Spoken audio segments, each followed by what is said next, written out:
Winters आ गए हैं, ऐसे में कई सोरासिस पेशेंट्स की कंप्लेंट रहती है कि उनका सोरासिस जो है वो ट्रिगर कर गया है, पैचेस एग्रावेट कर गए हैं, खुजली बढ़ गई है, ड्राइनेस बढ़ गई है उसमें।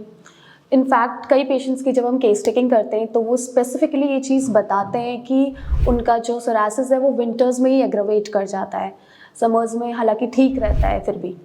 तो इसके पीछे क्या रीजंस हैं, क्या टिप्स आप फॉलो कर सकते हैं, क्या ट्रीटमेंट आपके लिए सही रहेगा, उस बारे में आज मैं इस वीडियो में आपको बताऊंगी। हेलो एवरीवन, मैं डॉक्टर ईशू भारत होम्योपैथी से, और आज इस वीडियो में मैं आपको कुछ टिप्स बताऊंगी जिससे आप विंटर सीजन में अपने बढ़ते हुए सोरासिस फ्लेयर अप्स को मैनेज कर सकते हैं। तो विंटर्स में जो ट्रिगर हो जाता है, खुजली बढ़ जाती है, ड्राइनेस बढ़ जाती है पैचेस में आपके, वो बेसिकली होता है क्योंकि विंटर्स में जो एयर होती है वो ड्राई होती है, कोल्ड होती है, तो पैचेस को वो और ड्राई कर देती है, उसमें इचिंग और ज़्यादा बढ़ा देती है। इसलिए बहुत ज़रूरी है कि आप कुछ चीज़ों को फॉलो करें अपनी डेली लाइफ में, रेगुलर बेसिस में इनको आप फॉलो करिए। पहला है कि आपको अपनी स्किन को मॉइस्चराइज करना है रेगुलरली। किसी आप गुड क्वालिटी के मॉइस्चराइज़र को यूज़ करें। ज़्यादा आपको हार्श या फिर केमिकल्स वाला या फिर स्ट्रॉन्ग स्मेलिंग कुछ भी चीज़ें प्रोडक्ट्स यूज़ नहीं करने हैं। आप नेचुरल चीज़ें भी यूज़ कर सकते हैं। आप नारियल का तेल लगाइए, ऑलिव ऑयल लगाइए, पेट्रोलियम जेली आप यूज़ कर सकते हैं।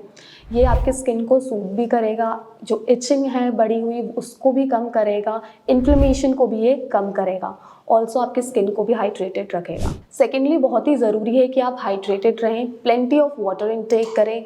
Around 8 to 10 glasses water per day आप ज़रूर पिएँ।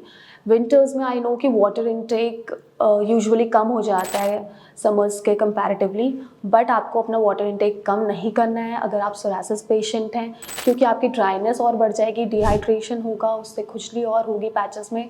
तो आपको वाटर इनटेक अपना सही रखना है। थर्ड है कि आपको हॉट शावर्स नहीं लेने हैं। ये सभी लोगों के लिए है, नॉट ओनली सोरासिस पेशेंट्स, क्योंकि हॉट शावर्स से आपको लगता है कि ये सिर्फ आपकी डर्ट वॉश अवे करता है। ऐसा नहीं होता है। ये क्या करता है, आपकी स्किन के जो नेचुरल ऑयल्स हैं उसको वॉश अवे कर देता है। एज अ रिजल्ट आपकी जो स्किन है वो ड्राई हो जाती है। तो आपको हॉट शावर्स नहीं लेने हैं, आप कोल्ड शावर्स लीजिए या फिर आप ल्यूकवार्म वाटर से नहाइए, वो एक अच्छा ऑप्शन है।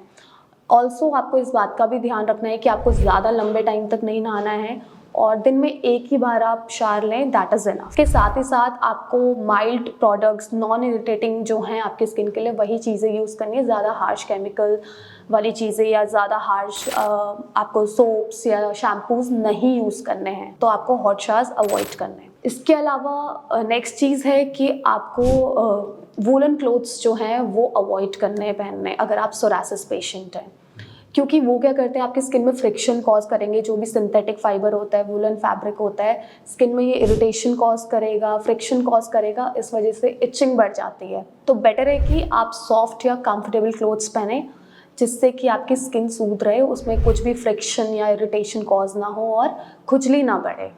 तो इन चीज़ों को अगर आप फॉलो करेंगे रेगुलर बेसिस पे, तो विंटर सीजन में अगर आपके पैचेस एग्रावेट कर जाते हैं, इचिंग बढ़ जाती है, तो उन चीज़ों से डील करने में आपको काफ़ी हेल्प मिलेगी। तो इस टॉपिक से मुझे हमारे यहाँ एक केस आया था। एक पेशेंट थे हमारे, सुधीर नेम था उनका, वो आगरा से बिलोंग करते हैं। तो वो हमारे पास अपना केस लेके आए थे सोरासिस का। तो अराउंड 5-6 ईयर्स से वो सोरासिस से सफ़र कर रहे थे। उन्हें कई ट्रीटमेंट भी लिए थे, बट उन्हें एज सच कुछ भी परमानेंट रिलीफ अपने पैचेस में नहीं मिला था। ऑल्सो जब हमने उनकी केस टेकिंग करी थी तो उन्हें ये चीज़ बताई थी कि उनके जो पैचेस थे वो विंटर्स में ही एग्रावेट कर रहे थे।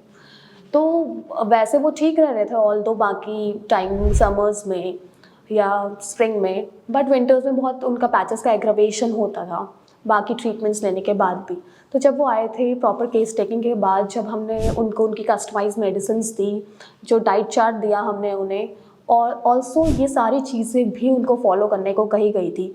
तो ये चीज़ों को फॉलो करने के साथ साथ अपनी मेडिकेशंस लेने के बाद, तो अब उनके जो पैचेस हैं आप देख सकते हैं उनको कितनी अच्छी रिकवरी मिली है with in 3 months of treatment homeopathic medicine से और प्रॉपर टिप्स फॉलो करने से, एक प्रॉपर डाइट चार्ट फॉलो करने के बाद। तो अब बहुत ज़रूरी हो जाता है सोरासिस पेशेंट्स के लिए कि आप ये सारी चीज़ों को फॉलो करते हुए चलें, जिससे कि आपके पैचेस में आपको और कोई एग्रावेशन ना देखने को मिले, एक लॉन्ग टर्म रिलीफ आपको मिले अपनी प्रॉब्लम से। साथ ही साथ बहुत ज़रूरी है कि आप ह्यूमिडिफायर्स भी यूज़ करें विंटर सीजन में। अपने रूम में, आपका जहाँ भी आप रह रहे हैं बेडरूम में, आप वहाँ पे ह्यूमिडिफायर का यूज़ करें। इससे क्या होगा, जो एयर है वो भी मॉइस्ट रहेगी और ये आपकी स्किन को ड्राई अप भी नहीं होने देगा। साथ ही एक बहुत ज़रूरी चीज़ है, सोरासिस पेशेंट्स अपनी डाइट का भी खास ख्याल रखें, क्योंकि डाइट का इम्पैक्ट आपकी रिकवरी प्रोसेस पे पड़ता है। सर्टेन फूड्स ऐसे होते हैं जो आपके पैचेस को, खुजली को ट्रिगर कर सकते हैं, वेयर सर्टेन चीज़ें ऐसी रहती है खाने में जो कि आपकी हीलिंग प्रोसेस को सपोर्ट करने में हेल्पफुल रहेंगे। जैसे कि हरी सब्जियां हो गई, तो आप इनको लीजिए, और एंटीऑक्सीडेंट रिच फूड्स हो गए, एंटी इन्फ्लेमेटरी फूड्स हो गए। इन चीज़ों को आप लेंगे तो ये इन्फ्लेमेशन को भी कम करेंगे, खुजली को भी कम करेंगे और हीलिंग में हेल्प करेंगे। वेरेज सर्टेन चीज़ें जैसे कि आपके रेड और प्रोसेस्ड मीट हो गया, अल्कोहल है, शुगरी चीज़ें हैं, तो ये सब आपको अवॉइड करना है। ये आपकी खुजली को भी बढ़ाएंगे, ऑल्सो इन्फ्लेमेशन को भी ये ट्रिगर करेंगे। एज अ रिजल्ट इनसे आपके सोरासिस फ्लेयर अप भी ट्रिगर हो जाएगा। तो ये सारी टिप्स अगर आप फॉलो करेंगे रेगुलर बेसिस पे, इसके साथ ही प्रॉपर होम्योपैथिक ट्रीटमेंट अगर आप लेंगे, देन आप इजीली विंटर्स में बढ़ते हुए अपने psoriasis flare up, psoriasis itching को डील कर सकते हैं। Thank you.